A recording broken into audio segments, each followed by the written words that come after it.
প্রিয় বন্ধুরা, তোমরা অবশ্যই জানো ইতিমধ্যেই ডব্লিউপি কনস্টেবল 2024-এর জন্য রেজাল্ট প্রকাশ করা হয়েছে, যার জন্য তোমাদের গতকাল একটা ভিডিও দিয়েছিলাম এবং বলেছিলাম তোমাদের কীভাবে রেজাল্ট চেক করতে হবে। এবার তোমরা অনেকেই কমেন্ট করছো যে নিজের যে রেজাল্ট কিংবা নিজের যে মার্কস মানে তুমি কত নাম্বার পেয়েছো ওইটা কীভাবে চেক করবে, এই টপিকে একটা ভিডিও চাই। তাই তোমাদের স্টেপ বাই স্টেপ দেখে দিচ্ছি কীভাবে তোমাদের নিজের রেজাল্ট চেক করতে হবে, তুমি কত নাম্বার পেয়েছো এবং তুমি শর্ট লিস্টেড হয়েছে কিনা কিভাবে তোমাদের চেক করতে হবে স্টেপ বাই স্টেপ দেখিয়ে দিচ্ছি। তো সবার প্রথম কি করতে হবে, এখানে কিন্তু এই লিঙ্কে আসতে হবে। এবার এই পেজের ডাইরেক্ট লিঙ্ক তোমরা examrasta.com-এ পেয়ে যাবে, কিংবা তোমরা চাইলে WBPRBর অফিসিয়াল ওয়েবসাইট থেকে তোমরা কিন্তু এই লিঙ্কে আসবে। এই লিঙ্কে আসার পর তোমরা নিচের দিকে আসবে, দেখতে পাচ্ছ বলা হচ্ছে the result of written examination for recruitment to the post of constable in West Bengal police 2024। যেখানে কি এন্টার করতে হবে, যেখানে তোমাদের এন্টার করতে হবে অ্যাপ্লিকেশান সিরিয়াল নম্বর।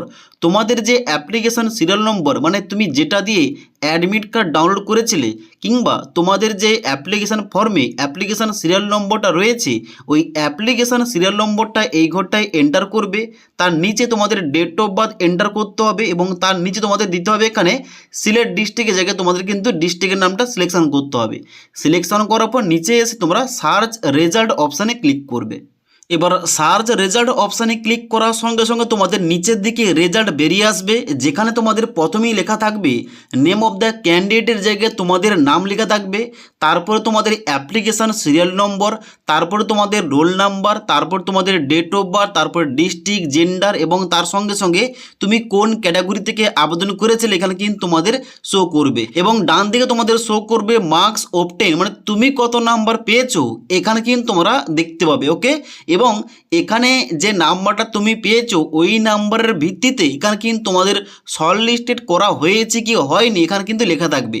আমি যে ক্যান্ডিডেটের শো করছি এখানে কিন্তু দেখাচ্ছে যে রেজাল্টের জায়গায় not short listed for PMT এবং পিইটি, মানে সে কিন্তু কাট অফটা ক্লিয়ার করতে পারেনি, তার জন্য কিন্তু তার নামটা শর্ট লিস্টেড হয়নি। এবার তোমাদের নামটা শর্ট লিস্টেড হলে এখানে কিন্তু ডান দিকে লেখা থাকবে শর্ট লিস্টেড ফর পিএমটি এবং পিইটি। তো এখান থেকে তোমাদের কিন্তু নাম্বারটা তোমরা চেক করতে পারো তুমি কত নাম্বারটা পেয়েছো। ওকে, এবার নিচের দিকে আসার পর এখানে কিন্তু তোমরা কাট অফটা চেক করতে পারো কোন ক্যাটাগরি থেকে কত কাট অফ গেছে।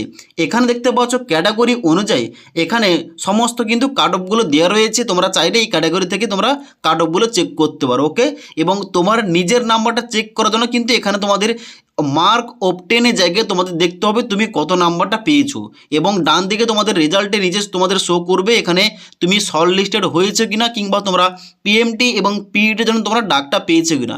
তো আশা করি তোমাদের স্টেপ বাই স্টেপ বুঝতে পারলাম কীভাবে তোমাদের নিজের স্কোর কার্ড কিংবা নিজের রেজাল্ট চেক করবে, তুমি কত নাম্বার পেয়েছো কীভাবে চেক করবে, এবং পিএমটি এবং পিইটির জন্য তোমরা ডাকটা পেয়েছো কিনা এখানে কিন্তু তোমরা অবশ্যই চেক করতে পারবে। তোমাদের সমস্ত কিছু বলে দিলাম। এবার যদি তোমাদের এই সম্পর্কে আর কোনো কিছু কোয়ারিজ থাকে নিচে কিন্তু অবশ্যই আমাকে কমেন্ট করতে পারো। তাছাড়া আজকের এই ভিডিওটির আপডেট তোমাদের ভালো লেগে থাকলে একটি লাইক করবে এবং বন্ধুদের অবশ্যই ভিডিওটি শেয়ার করে দেবে।